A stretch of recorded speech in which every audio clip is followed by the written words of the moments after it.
Crossfire. The wind was screaming, not just howling or whispering, screaming. A banshee's wail ripping through the French sky as we fell. No, not fell, were flung. They told us we dropped smoothly, but war has its own way of laughing at plants. The second I jumped, the sky tilted, my stomach lurched, and the world became a spinning void. I barely had time to pull my chute before I hit the treetops. Canvas snagged. A violent jerk. Then silence, aside from my ragged breath and the wind's never-ending scream. Somewhere out there, beyond the branches tangling me like a puppet on broken strings, the battle had already begun. I fumbled for my knife, cutting myself free, dropping into the mud below. My boots sank, my knees buckled, but I forced myself up. The air smelled like wet earth, pine, and something else, burning. I wasn't alone.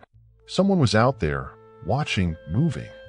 My hand gripped my M1 tightly as I crouched low. The plan was simple: jump, regroup, secure the roads. But plans meant nothing when the jump itself scattered us like dice across the countryside. My squad, where were they? Dead? Lost? I didn't even know where I was. Somewhere behind enemy lines. That much was clear. A flicker of movement ahead. Not a deer. Not wind. Something deliberate. I crept forward, rifle raised. The trees were dense, shadows shifting, playing tricks. Then voices. Low, guttural. German. I stopped breathing. A campfire. Just ahead. 3, maybe 4 silhouettes. Laughing. Drinking. Their helmets glinted in the firelight. They weren't expecting company. And then snap. My boot against a twig. Their heads whipped around. Silence. I ran. Not out of fear. Not out of cowardice. But because I was alone, outgunned, and in the middle of the goddamn woods with no idea where my squad was. Gunfire erupted behind me. Bark exploded from trees. I dove, rolled, kept moving. The ground sloped downward, mud sliding under me as I tumbled into a shallow ravine. Pain lanced through my ribs, but I bit it down. My rifle was still in my hands, miraculously, and I pressed myself against the earth, holding my breath. Footsteps. Close. A flashlight beam sliced through the dark. A voice cursed. They knew I was here. They weren't giving up. I felt for my sidearm. 1 magazine. 6 shots. Not enough. The beam swept past me again. Closer now. I could hear the crunch of boots, the heavy breathing of someone who thought they were about to finish a hunt. And then a whistle. Not theirs. A signal. American. The moment of hesitation in the German stance was all I needed. I swung my rifle up, fired. The shot cracked through the trees, dropping the man instantly. His body hit the ground with a wet thud. Shots. More of them coming. But so was someone else. Footsteps. Fast. Familiar. Then whispers. Jefferson. I almost laughed. Hail. Hail. My squad mate, my brother in everything but blood, emerged from the brush, his face streaked with mud. He pulled me to my feet. We need to move. No. No time for reunions. No time for questions. We ran, and the night swallowed us whole. The forest was a maze of shifting shadows and tangled roots, each step a risk, each breath a prayer. We moved swiftly but carefully, our boots sinking into the damp earth as the weight of our gear pressed down on our shoulders. The air smelled of pine, rotting leaves, and the distant burn of gunpowder. Somewhere in the darkness, a firefight raged, a reminder that the war didn't care if we were lost, outnumbered, or clinging to hope by our fingernails. It would keep grinding forward, and we had no choice but to move with it. Hale led the way, his rifle raised, eyes scanning the void ahead. He had the kind of instincts you didn't question, the kind that kept men alive when the world turned against them. I followed close, my own pulse hammering in my ears, trying to ignore the sound of the Germans behind us, shouts and clipped, angry syllables, the rustling of branches as they moved through the undergrowth. They weren't letting this go. I knew their kind, their discipline. A single fallen soldier wasn't just a loss. It was an insult, a challenge they weren't about to ignore. We kept low, slipping between trees, darting through patches of open ground where the moonlight threatened to betray us. Every second stretched into an eternity, but we couldn't afford to stop. Not now. Not with them so close. My ribs ached from the fall. My fingers were stiff around my rifle, but none of that mattered. Pain was a distant thing, something to be dealt with later, if there was a later. Then, without warning, Hale dropped into a crouch and held up a fist. I froze, gripping my rifle tighter. He was listening, his head tilted slightly, his breath steady despite the tension knotting around us. I strained my ears, trying to pick up what he had caught. At first, there was nothing. Just the wind whispering through the trees, the distant crack of gunfire from somewhere miles away. But then slowly, I heard it, movement ahead. Heavy, deliberate. Not one man. Group. My stomach twisted. It could be ours. Could be Americans scattered like we were, searching for friendly faces in the dark. But it could just as easily be another squad of Germans, cutting us off, boxing us in. Hale looked back at me, his face unreadable. He pointed to the left, a silent order, and we began to shift, circling wide, trying to get a better look. The sounds grew clearer as we moved. Low murmurs, the rustle of gear, the soft clinking of metal against metal. Shapes materialized in the darkness, hunched figures moving through the trees, their outlines blending into the shadows. My pulse quickened as I raised my rifle, my finger hovering over the trigger. Then a whisper. One word. An unmistakable accent. Yankee. The breath I didn't realize I was holding rushed out of me. Americans. Ours. We stepped forward cautiously, revealing ourselves just enough that they wouldn't mistake us for the enemy. The nearest figure turned sharply, his rifle snapping up before he recognized us. A tense moment passed, then he exhaled sharply, lowering his weapon. Jesus, you guys look like hell. The voice was rough, weary, belonging to a soldier with a face smeared in dirt, his uniform torn and streaked with blood. There were 5 of them in total, all looking just as battered, just as lost. Hale let out a short, humorless laugh. Yeah, well, we weren't exactly given first-class tickets.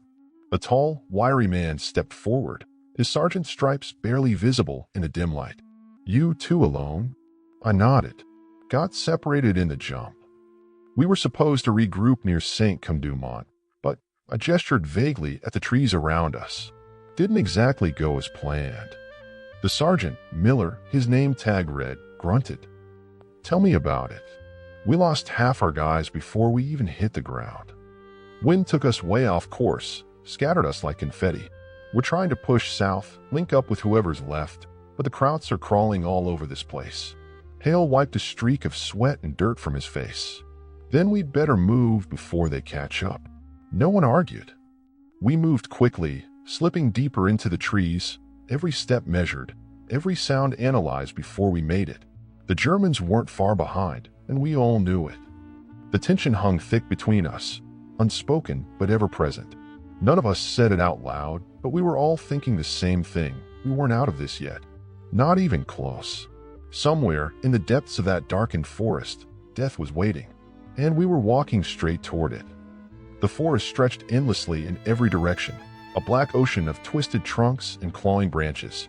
Each step felt heavier than the last, not because of exhaustion, though that was beginning to creep in, but because of the suffocating awareness that we were being hunted.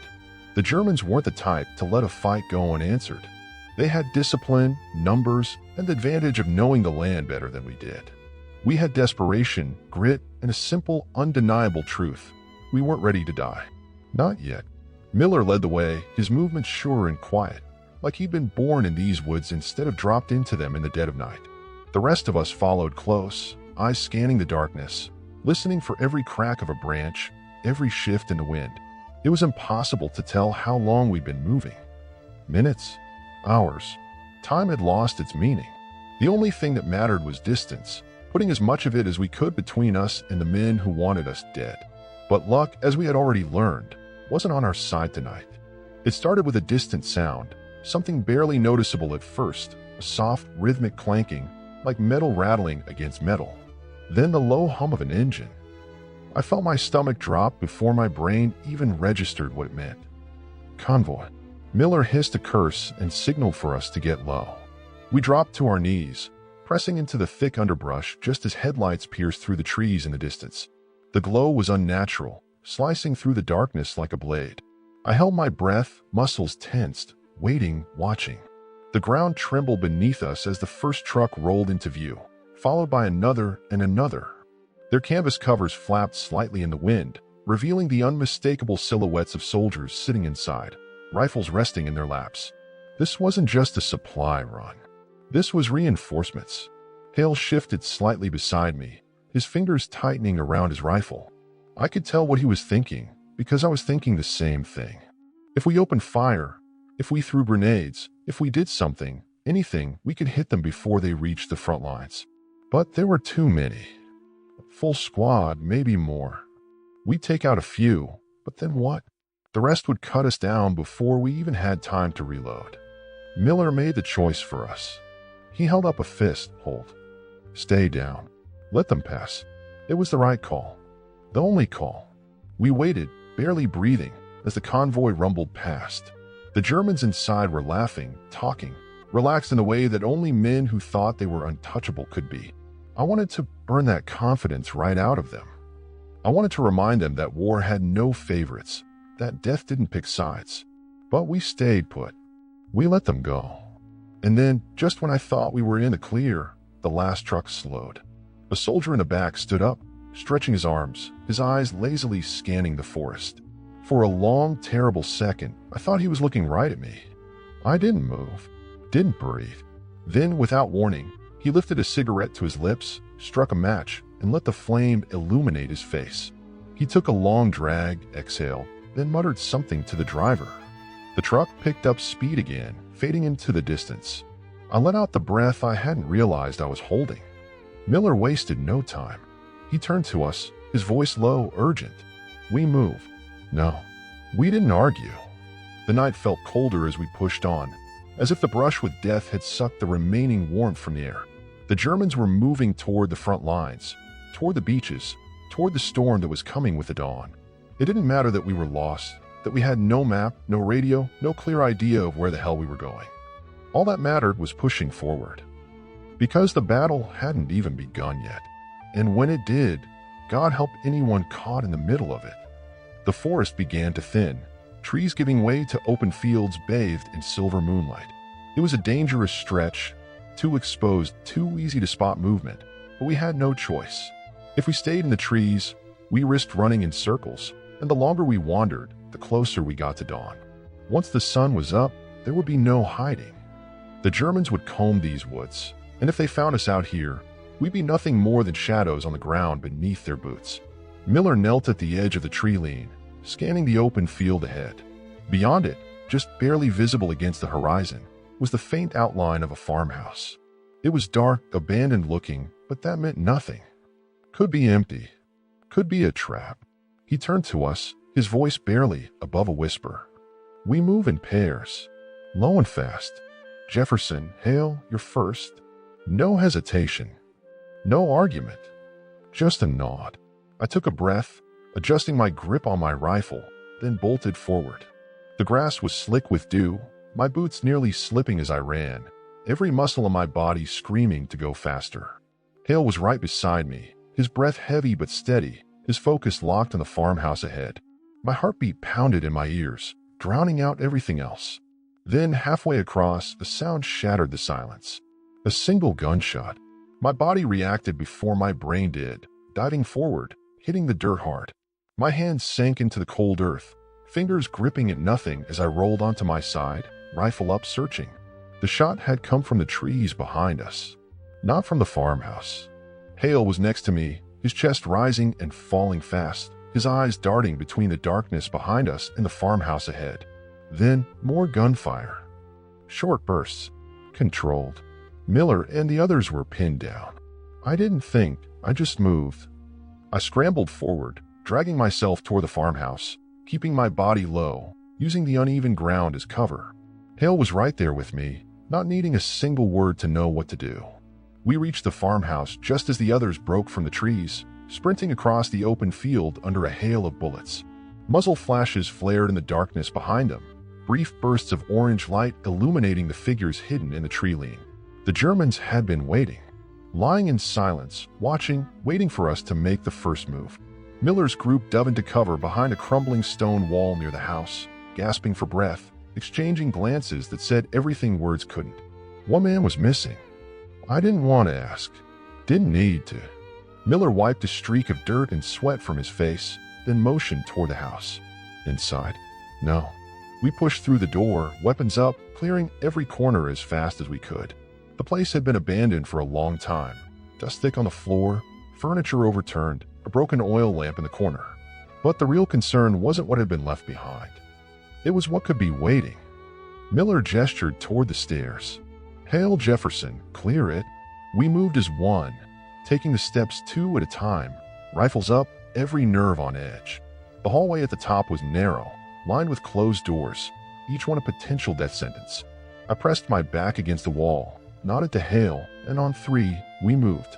First door empty. A bedroom, the bed still made. Dust settled over everything like a shroud. Second door clear. Just an empty storage room filled with broken crates and the scent of mildew. Third door. Something moved. I barely had time to react before a figure lunged from the darkness, slamming into me. We hit the floor hard. My rifle knocked from my hands, skidding across the wooden boards. A sharp, burning pain exploded in my shoulder as I struggled, fought against the weight pressing down on me. Hands wrapped around my throat, squeezing, cutting off my air. I reached for my sidearm, fingers fumbling, finding the grip just as Hale's boot connected with the attacker's ribs, knocking him off me. I gasped for breath, rolled to my side, brought the pistol up, and stopped. The man on the floor wasn't German. He was French. Young, barely more than a boy, his clothes tattered, his face streaked with dirt. His hands trembled as he reached for a knife at his belt, but he was too slow. Hale had his rifle trained on him, breathing hard, finger hovering over the trigger. The kid muttered something in rapid French, voice desperate, eyes darting between us like a trapped animal. I couldn't understand all of it, but I caught enough. He thought we were Germans. I let out a breath, lowering my pistol just slightly. "We're Americans," I said, slow and steady. "Paratroopers." His eyes widened, his body going rigid. Then he sagged back against the floor, exhaling something between a laugh and a sob. I extended a hand. He took it. Downstairs, Miller was already setting up defenses, checking ammo, reinforcing weak points. We had no idea how many Germans were out there, no way to radio for backup. All we had was this farmhouse, whatever bullets we had left, and the knowledge that the enemy was out there, closing in. Dawn was coming, and when it did, so would hell. We huddled in the farmhouse, the world outside growing quieter as the night dragged on. But the silence wasn't comforting. It was a calm before the storm, a lull before the chaos would return with the light of dawn. I leaned against the cold stone wall, trying to gather my thoughts, trying to ignore the sharp sting in my shoulder where the kid had cut me. The blood had slowed, but it was the kind of injury that would bleed out fast if I didn't get it cleaned properly. But there was no time for that. Not now. Miller had already taken charge, his voice low but firm as he directed the others to reinforce the windows, set up makeshift barricades with whatever they could find. The farmhouse wasn't going to hold up forever. Anyone with a rifle would be able to tear through it in minutes. But for now, it was the only shelter we had, and we'd take what we could get. The French kid, his name was Jacques, had given us a few minutes of peace when he realized we weren't his enemies. His hands still shook, but he'd started to help, gathering supplies, running back and forth between the broken windows. I watched him for a while, the tension on his face, his eyes flicking nervously to the door as if waiting for it to burst open. I couldn't blame him. I felt it too. Hale was crouched in the corner, his rifle resting across his lap, eyes never straying from the door. I could see the exhaustion in him, the way his shoulders slumped despite his rigid posture. We were all running on fumes, too many hours without rest, too much adrenaline burning through our veins. But none of that mattered. We didn't have the luxury of sleep, of comfort. The Germans were out there, and we weren't getting any closer to safety. Then the first shot rang out. It wasn't close, not yet, but it was enough to make the blood in my veins freeze. It echoed through the trees, followed by another, and then more. The Germans were closing in. They weren't trying to sneak up on us. They were preparing to make a push. They knew we were here. Miller immediately snapped to action, his voice cutting through the tension. "Get ready. If they hit us from the east, we'll be trapped. Hail, Jefferson, you take the north side. Jacques, stay low and keep your head down. Don't shoot unless you have to." We didn't need any more instructions. We moved, instinct taking over, weapons ready. I glanced at Hale as we slid into position, his face hard, his eyes focused. We were in this together. We had to be. The first wave came with terrifying speed. I heard the low growl of engines in the distance, followed by the thudding of boots on the ground. The Germans had arrived, and they weren't holding back. The first soldier appeared at the edge of the field, silhouetted in the pale light of the breaking dawn. I didn't hesitate. My rifle cracked, the sound sharp in the stillness. The shot hit him square in the chest, and he crumpled to the ground. But that was just the beginning. More appeared, crawling through the brush, advancing with deadly precision. They knew what they were doing. This wasn't their first attack. They moved in waves, each one covering the other, trying to overwhelm us from every angle. I barely had time to reload before another figure popped up behind a tree, firing a quick burst. My heart skipped as the bullets whizzed past me, too close for comfort. I fired back, the recoil jarring my shoulder, my nerves already raw. This was it. This was the fight we'd been avoiding, the battle we had no choice but to face. The farmhouse felt smaller with every passing second, the walls closing in as the Germans pressed harder, more determined. We had no choice but to fight back, fight to survive, fight for our lives. And for a moment, in the midst of the chaos, I couldn't think of anything else. Hale's voice rang out above the gunfire. On the left. Get the left flank. I turned, barely seeing through the haze of smoke and the stench of gunpowder. The Germans were everywhere, moving like shadows through the fog. We couldn't stop them all. Then, out of the corner of my eye, I saw Jacques. The kid was standing in the open, his rifle raised. He wasn't aiming. He was panicked, frozen in place, his eyes wide with fear. Jacques, I shouted, but it was too late. A shot rang out, and he fell. His body hit the ground with a sickening thud, his eyes wide, his hand still gripping his rifle. Time slowed as I ran toward him, my chest tight, my heart pounding. But it was too late.